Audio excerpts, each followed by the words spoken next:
Hey guys, Philip Looney here from Philip Looney Fit. I want to thank you very much for checking out my beginning strength training program. What we're going to go through here is just a basic strength training program that you should be able to do on your own. We're going to break it out into 3 days because again the recommendation would be if you're starting out a strength training program to do resistance training at least 3 days. So first of all, let's go through day 1 and what we're going to work on. Today, the movement types that we're going to work on, we're going to focus on the bend and lift, we're going to focus on the twist, and we're also going to focus on single leg movements. So what that really means is we're going to work on our legs, we're also going to do some core exercises, okay? Now the first exercise that we're going to do together is the squat. Now again, I'm designing this program, as I talk about in the program, you want to start with a weight that's heavy enough so it's kind of a struggle for you to do those last few reps with it. Starting out, maybe start with a lighter weight and just kind of see how things go, kind of focus on the movements at first, and then you can build on and add weight from there. Now the first thing we're going to do is a goblet squat. Now when doing a squat, a lot of people, they just kind of maybe don't think about it, they just kind of squat down and then they come back up.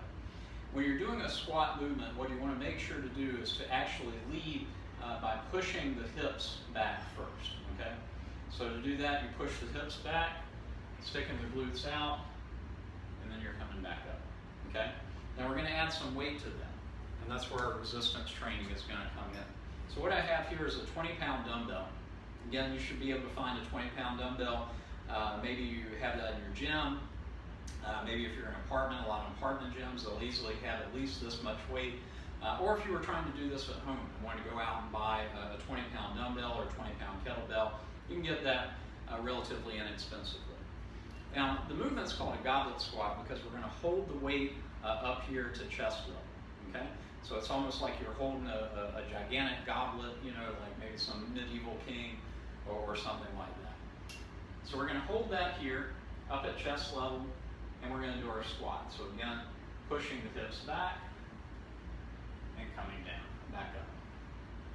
Hips push back, come back up, okay? And one of the keys here is when you're coming back, you want to try to get down so you're at least to parallel, so that these thighs, these legs are at least parallel to the ground. And then we're coming back up. One of the things that can help you with this as well is if you make sure to drive coming back up from the heels. One of the ways to do that is if you curl your toes when you're pushing back up, okay? Now, our next movement that we're going to do in our bend and lift series is called a deadlift. And it's just like what it sounds like. It involves picking up a piece of dead weight. We're going to keep our 20-pound dumbbell here. And what I'm going to do is I'm just going to put that there on the floor. So put the dumbbell facing straight up like that. That's the position we want to have it in, and we're going to bend down and pick that up. So to do the deadlift, we're going to use that same or very similar motion as to what we did with the squat. And that means that we're going to lead or start the movement by pushing the hips back, okay? So you're pushing the hips back. This is actually called a hip hinge motion. And that's how you pick something up. It's like the saying, you know, lift with your knees, not with your back. And so by pushing this way, keeping that back nice and flat, hinging at the hip, that's going to take stress off of the low back. So again, to complete this motion, I'll do this here from the side. We hinge at the hip, come down, pick up the weight, stand back up. Hip hinges back, drive back up. Okay, good. So that's how we do our hip hinge. That's how we're doing the deadlift. Now let's talk about a single leg movement next. Very simple one, the lunge. Now you could again use this with the weights that we have here, the 20-pound dumbbells. Hold those by the side. I'm going to demonstrate here with some 8-pound dumbbells. Because again, this is a little bit more challenging move that challenges your balance.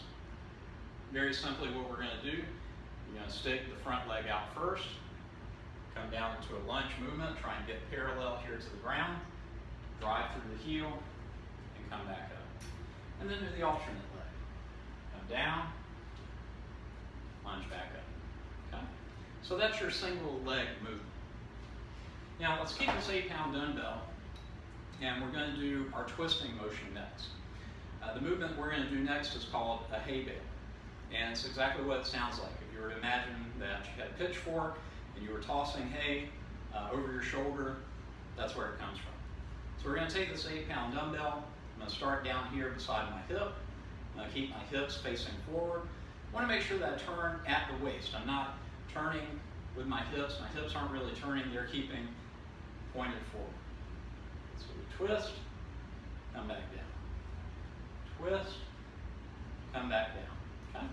And then the same motion on the opposite side. Twist, come down. Twist, come down. Now, again, if you're doing this motion, you're getting your whole body into it. Okay? You're still getting the twist, but by doing it fast, twisting the hips is putting a lot more strain on your knees, a lot more shearing forces against that. That's why what we're focusing on here is that twisting motion. So just twisting at the waist, hips don't really move. That's what we want to focus on. Okay. Great. So that's your bend and lift movements, that's your single leg movements, and that's your twisting movements that you're going to do. So these things are going to, again, work mostly your legs. You're also going to be working your core by doing these exercises.